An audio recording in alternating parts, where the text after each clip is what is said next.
Let's talk twin flames, the fantasy, the reality, and everything in between. On today's episode, I want to share with you my journey of false twin, of my understanding of the concept and how it's evolved, and everything in between. There is so much that has come from even getting to this point of the podcast that I can't wait to share with you guys.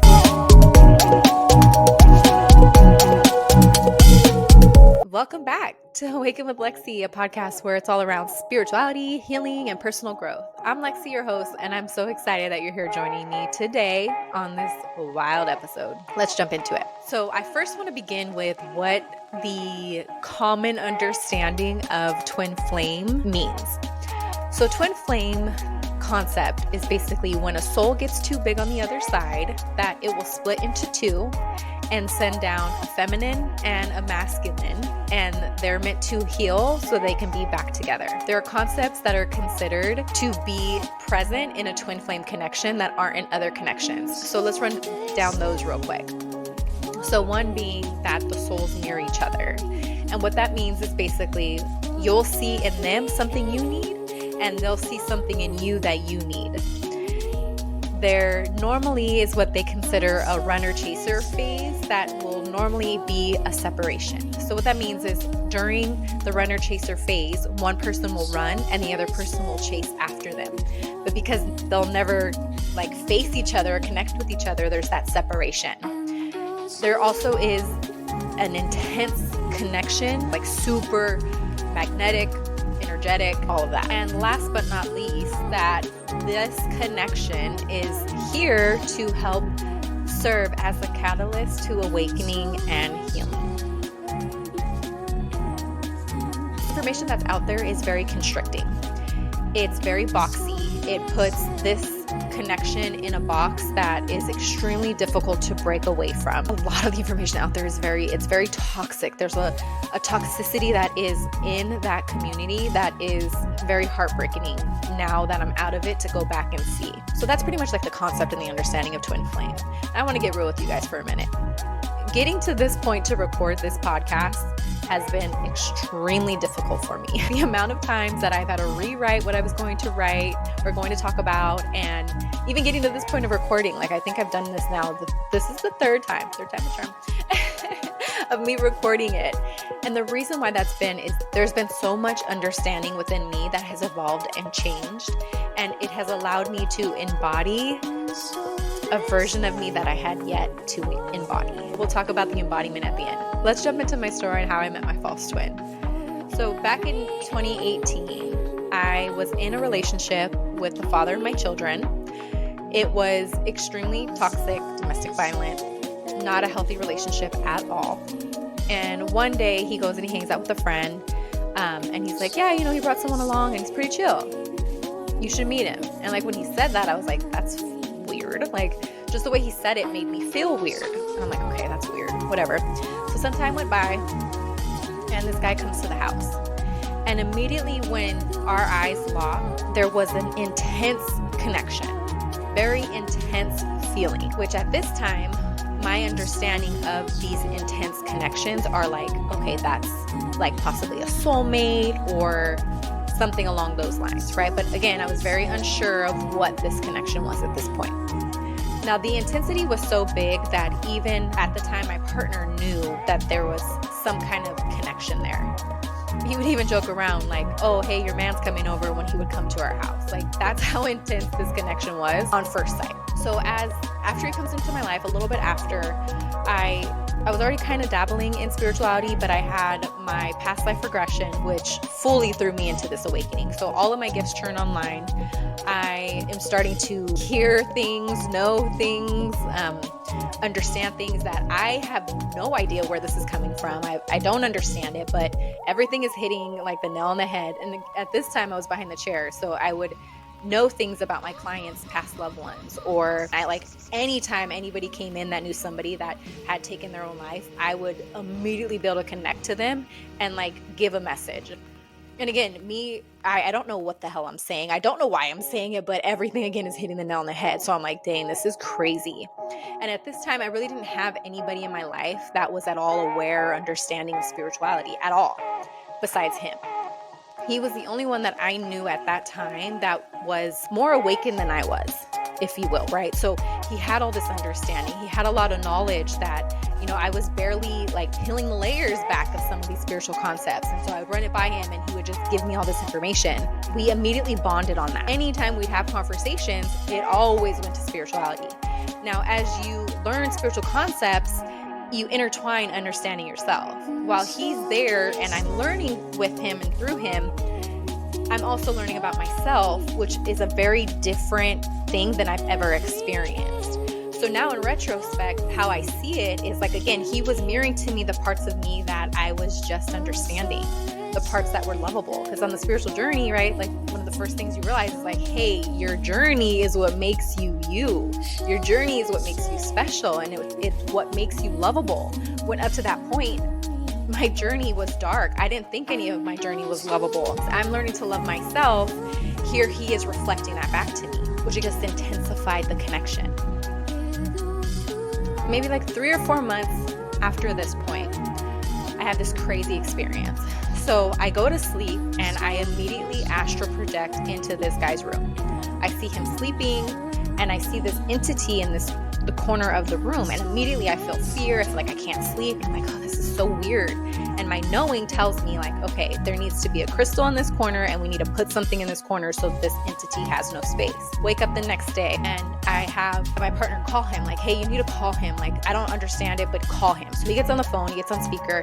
I'm like, hey, I had this experience where I astral projected into your room and you're afraid to go to sleep. And there's like an entity in the corner, right? And everything I'm saying, he's like, what the fuck, Lex? Like, what is going on? And mind you, I'm like, I don't know what's going on. I don't know how I did this. I don't know how I know this, but here I am. Funny now, and they're real slick, I gotta say, because from that point, I've never astral projected again. I never tried, but I also have never done it where I literally astral projected without having any understanding or any knowing. Like, I know it was my higher self and my spirit guides. Like, hey, we need to do this. Once that happened, I was like, oh my God, like, what is this, Lexy? What is this connection? Because it was something that was not of this world and I couldn't understand it. And so I needed clarity. I needed understanding. At that point in my journey, I had already picked up the pendulum. I was already playing with that. Me and the pendulum were like love at first touch. And also with tarot cards, like at that point I was using tarot cards heavily. So I'm like, okay, I need to figure out like, what the fuck is this connection, guys? So I start reading my cards and the lover card flies out. And I just keep hearing soulmate, soulmate, soulmate. And so I asked my pendulum, like, is he my soulmate? And they're like, no. And I'm like, okay, I'm so fucking confused, guys. Like, what the fuck? And I try to read my cards and I'm getting frustrated. They're getting frustrated with me. And I'm like, okay, let me try Googling it. So I go on Google and I type in soulmate, ? And at this point, what I would do is like, if I needed understanding and I didn't know where to go and I wanted to trust the source, I would Google it and then I'd ask my team, like, is this the page that I need to read? Until they said yes. So maybe like 5 or 6 pages down the Google search, finally they're like, yes. And I remember it was like soulmate, and they would give like a definition. I asked, they're like, no. Karmic partner, give a definition. They said no. And as soon as I read twin flame, immediately I knew. I read the little description, and it's like spiritual awakening and all of the things that I was experiencing. I was like, oh my God, this is it. So I asked them, and before I can even get it out, it was immediately yes. I start bawling my eyes out. And mind you, at this point, I am so disconnected from my feminine energy. I don't cry. I don't get emotional. Like, it's just not what I do.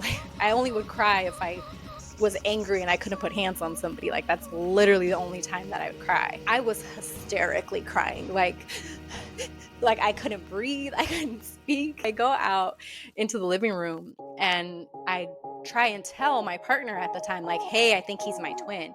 I can't get it out. And he starts laughing at me.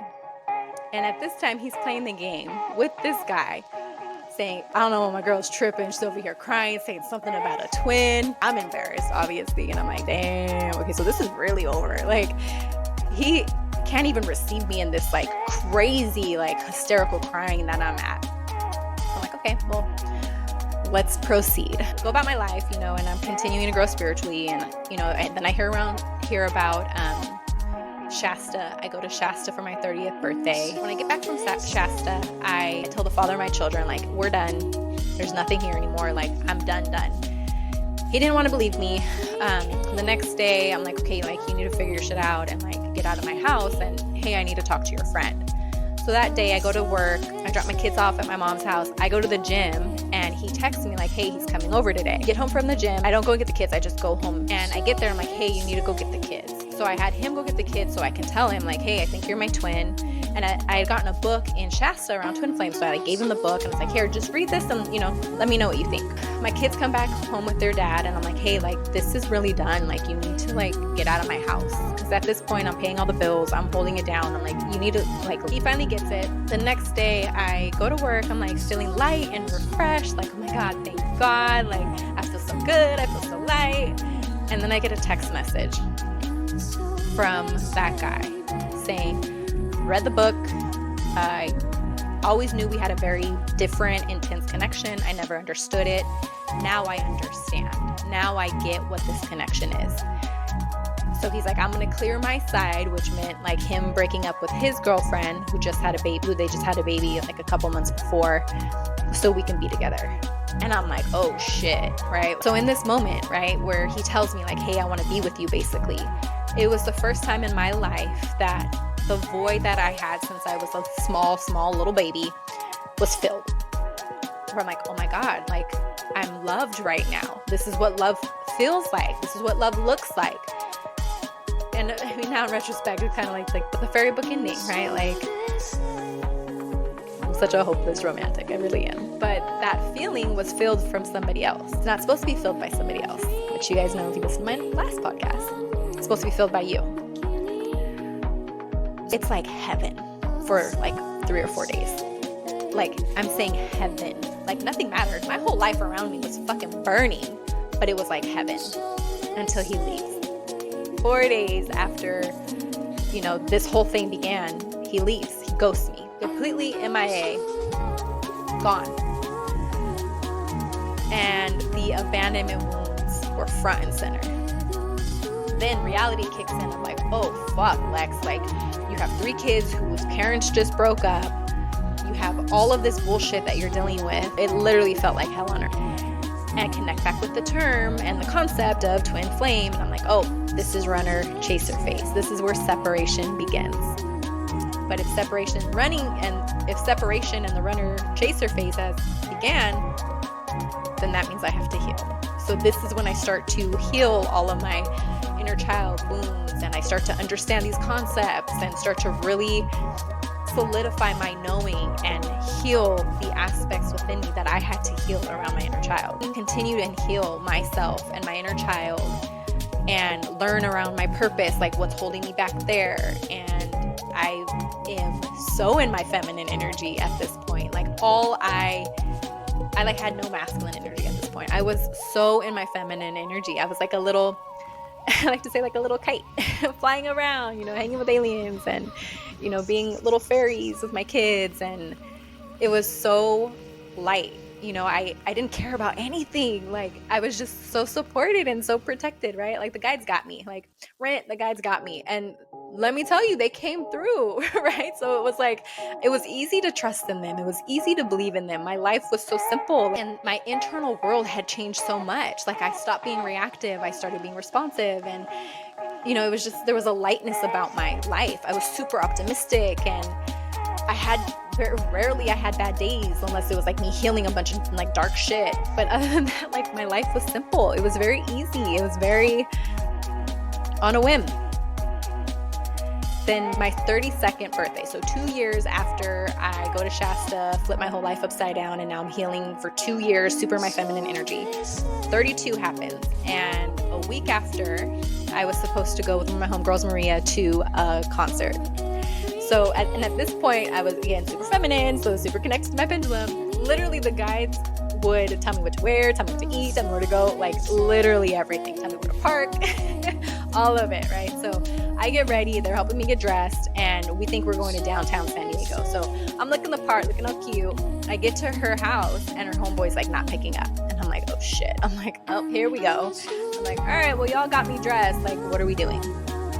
So they direct us, and literally it's like turn by turn direction, right? So like go right, go left, get to the freeway, get off, like literally every turn they're telling us where to go.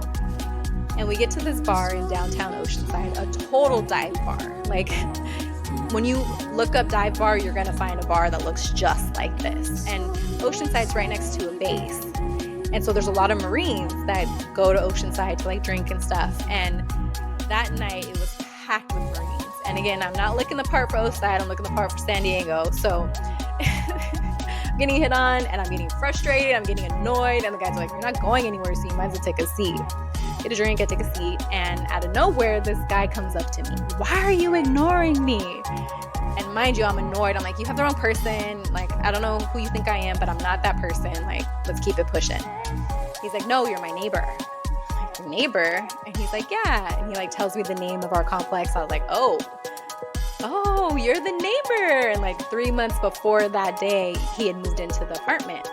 And literally, like, I could look into his living room, like that close of a neighbor. But he's a bad boy, like had a nice body. And I was like, all right, you won't be a problem. So let me just stay away from you. So I was ignoring him. I'm like, you're not going to take my celibacy. No.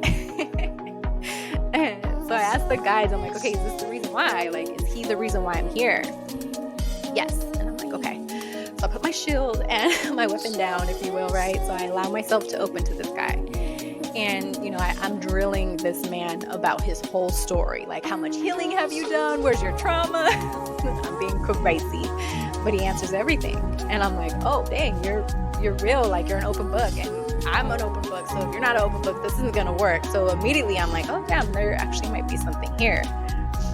So ever since then, you know, we've been together. Now, I'm going to save our relationship for the next, I think, 2 podcasts away. So I'm going to save going into detail of like how I've changed and like how we've grown for that episode. But I do want to talk about how my understanding of the twin flame concept has changed since he's come into my life. So let's go back to that list. I want to pinpoint some of the things where I think people are being failed when it comes to the information that's out there. I want to give you my take on it. Okay, so let's first start with the intensity. The intensity now, in retrospect, how I understand how that connection was so intense was my nervous system. My nervous system was having a reaction, a very large reaction. Because again, on a human level, there's like human intuition and then there's higher knowing intuition. Those are 2 different intuitions. There has been multiple times where my human intuition is like, this ain't it, Lex. But my higher knowing intuition's like, girl, you gonna believe this. So I did. The human intuition is connected to your vessel, which is connected to Earth. That human intuition is what put my body in that, which I thought was a big connection, a intense connection, all of that. It was trying to warn me of like, hey, this is probably gonna hurt. But my higher knowing is like, no, you need to believe that this is your twin, which I did, right? And the reason why I had to was again to heal. Believing that he was my twin was the catalyst to my healing across the board. Healing of my feminine energy, to even have the ability to call in Alex in his masculine energy, right? Like I needed to be where I was to call in my person that I needed in my life. So that intensity, right? That feeling that I had to look at it from the perception of that's an intense connection. Not, hey girl, like your nervous system is tripping right now, which now I understand, right? When I feel that connection now, I'm like, oh, I'm gonna go this way. Because I already understand, like if something's intense like that and my body is feeling that way, this is not where I need to be. This is not it. When I met Alex, it was like home. It was such a, like home. The best way I can explain it. There wasn't any, it's like I knew him forever. Like I know this. And not him, but the soul. Like I knew this. It felt familiar. It felt comfortable. It felt safe. It felt grounded. It didn't feel like none of that. It was just this is it. Like I can be comfortable here. I can be myself here. I can open here. I didn't feel any of that in the intense connection that was with my false twin. Now let's jump into the separation union understanding that's out there. The current information that's out there will tell you that separation means completely no contact, completely separate, have two separate lives, and then come back together. Again, for me, that's not the case. The separation and union happens in our relationships still, but we're not leaving each other. We're not going anywhere. We're here still maintaining a life together, still doing this thing called life. And even when we're not super close and in union, we still have each other's back. Like, no matter what, we're going to be there for the other person. Life can throw you some curveballs sometimes. And let me tell you, it's thrown us some curveballs since we've been together. But I know he's there, just like he knows I'm here. And we're going to fight with whatever is coming at us. We're going to fight that together. Now, the separation happens when there is a disagreement between us. And those disagreements happen because there's something within me that I have to learn and grow. And there's something within him he has to learn and grow. And as soon as we get the understanding that we need, then we come back together in union. Because the separation happens internally within ourselves. And then it just is reflected into our partnership. The disagreement happens, we have to grow, we have to become union within ourselves before we can come union without, right? As within, so without. But again, there's no full separation. The separation did happen with my false twin, but I needed it to be that way to grow. So it's like there's this double-edged sword, if you will, right, in the separation. Like, I'm grateful that he left and he ghosted me, never to be back again, right? Like, I'm fucking grateful that happened. And I'm also grateful that my team made me believe that he was my false twin, because I was already taken until he got here, right? But I needed to believe and almost like bookmark in my head, this is going to be your person, to keep the carrot on the stick, which again, I'm grateful for that. You know, the guides have told me, and I'm like, I almost don't want to say it. That's why I stopped and paused. What my team has shared with me is basically, if you're listening to this podcast and you are in a separation from your twin, he's not your twin, first and foremost. Secondly, you are meant to use that connection to call in your true love. That's what happened with me, right? Like, everything that I thought that guy was, Alex is to the T. It's fucking trippy. Like, it trips me out. In the beginning, it tripped me out so hard where I'm like, how is this possible? Because again, I communicate with higher selves. His higher self was next to me a lot of the time when I needed him. And the things that I would hear his higher self say, he would say, and it would trip me the fuck out. It still does. Like, as we continue to evolve as individually and as a couple, there are moments where I'm like, oh my God, I remember this, or oh, this is it. Everything that I thought that person was going to be was exactly who I was calling into my life. If you are in that runner chaser phase in separation, know that your person's going to have all of those qualities that you are in love with in that person. It's just not that person. Now, connecting with the feelings that you have in association with what traits you think that person possessed is what's going to serve you in calling in your person. For example, let's say your person you know is going to be loyal. And when I say loyal, it's like you don't have to question it. Maybe you have been hurt in the past, or maybe abandonment issues are something that you're going through. Loyalty will be what this man is going to be. No questions asked. What you have to do is start to connect with, how is it going to feel to have a partner where you don't have to question, like, where were you at? You know, fucking passwords on the phone, or like, here, baby, you want to go through my shit? Like, very open, very trustworthy, you know, like very loyal, where you don't have to question it. How does that make you feel? How good does that make you feel? That's what you have to connect with. Not, where's my person? When's he coming back? No, connect with, my man's out there. He's just not here yet, and he's gonna be loyal. Like, I recommend you guys writing a list of all of those qualities that you think this twin that you're currently in separation with has. All of those qualities, and connect with the feeling that you're gonna have when you start to live the life with that person that has those qualities. It's what's gonna bring that person into your life quicker. Okay, so now I think my favorite part, the mirroring of souls. This was the understanding that I needed to get before I could record this podcast. This is what took so freaking long for me to get to this point to actually record it. It took me 3 fucking takes, but this is the reason why. And I am so excited I'm so excited for how I'm going to change with this understanding.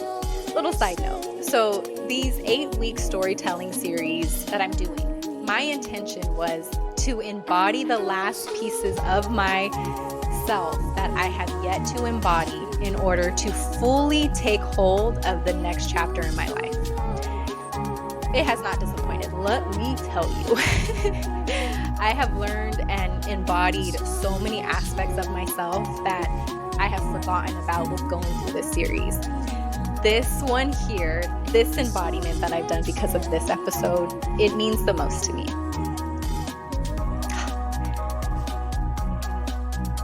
Didn't think it'd make me emotional, but it is.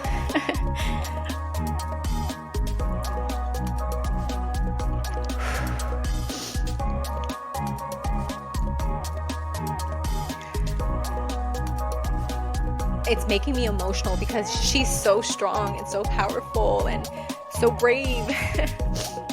And it's beautiful to have the understanding that I needed around her. And when I say her, it's the one that believed that I was in a twin flame journey and this guy was going to be my twin, and how naive she was, but how much she listened and how relentless. Oh my God, I was relentless to heal, to understand. I was relentless to get the information.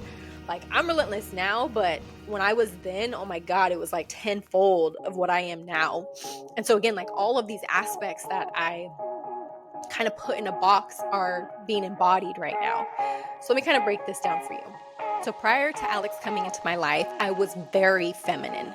And when I say very feminine, like I know I kind of talked a little bit about it, but your homegirl was feminine. Like all I did was witchy stuff. All I did was want to read my cards and take baths and go to the beach and go frolic on the sand. Like literally my life was Lexy feminine.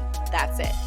But again, I needed to be that way in order to believe and listen to what my guides were telling me. Where if I had any masculine energy within my vessel at that point, there would have been no fucking way that I would have believed so hard.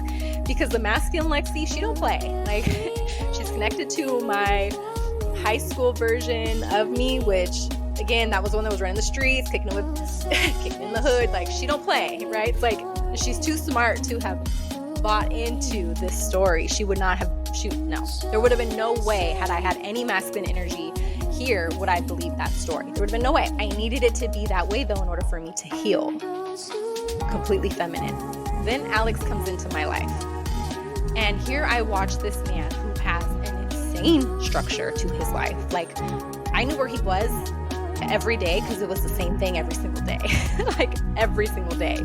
You know, he had such structure in his life and it was so foreign to me. I was like, oh, this does not feel nice. Like, I don't want to be structured. I want to be a little kite. But this man was like an oak tree, right? Like, so I could tie my kite to it and just fly, but yet I was grounded. He came in to mirror to me the masculine traits that I needed to embody, that my soul possessed, that I need to embody.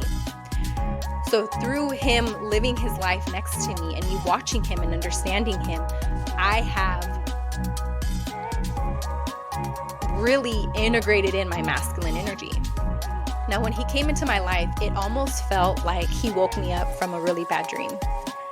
Like I was in a nightmare, but it felt like a fantasy. It felt like the best fantasy ever, but it was actually a nightmare.